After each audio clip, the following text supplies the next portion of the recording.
पाक भारत कशीदगी 47 के बाद से कभी शायद कुछ ऐसा अरसा आया ही नहीं है जिसमें कमी आई हो, लेकिन बाद मौके ऐसे आते हैं जिसमें एक जंगी जुनून इंडिया के अंदर लगता है कि अरूज के ऊपर है, और वो बहुत हर दूसरे तीसरे साल एक ऐसी सिचुएशन पैदा हो जाती है। पिछले 15-20 सालों का ही अरसा आप देखें तो 9/11 के वाक़यात के वक्त भी वो हमारे इंटरनेशनल बॉर्डर्स के ऊपर फ़ौज लेकर आ गए थे,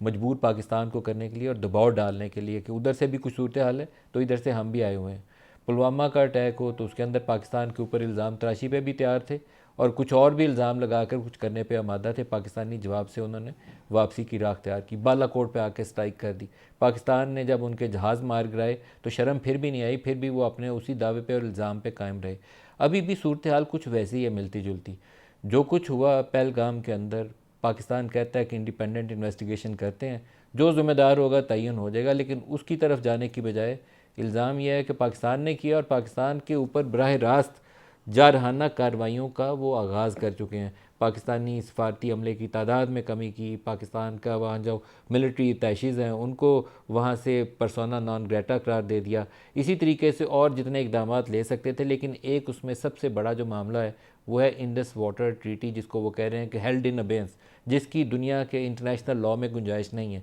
लेकिन अब भी जारहियत एक स्टेप आगे चली गई है। आज की ताज़ा तरीन इतलात ये हैं कि चिनाब रिवर के फ़्लो को वो ऑब्स्ट्रक्ट कर रहे हैं, पानी का बहाव रोका जा रहा है। तो प्रोग्राम में आज हमारे साथ मेहमान शख्सियत जिनके ज़िम्मे है पाकिस्तान का बयानिया भी और वो फ़ैसला लेना भी कि अगर भारत की तरफ से एक गोली आती है तो यहाँ से वो 10 गोलियों में जवाब कैसे जाना है। वो टिट फॉर टैट बाकी चीज़ों पे तो हो सकता है, लेकिन अगर पाकिस्तान पे हमला होता है तो हमारा जवाब क्या होगा, कितना मजबूत और तवाना होगा कि दूसरे को समझ आ जाए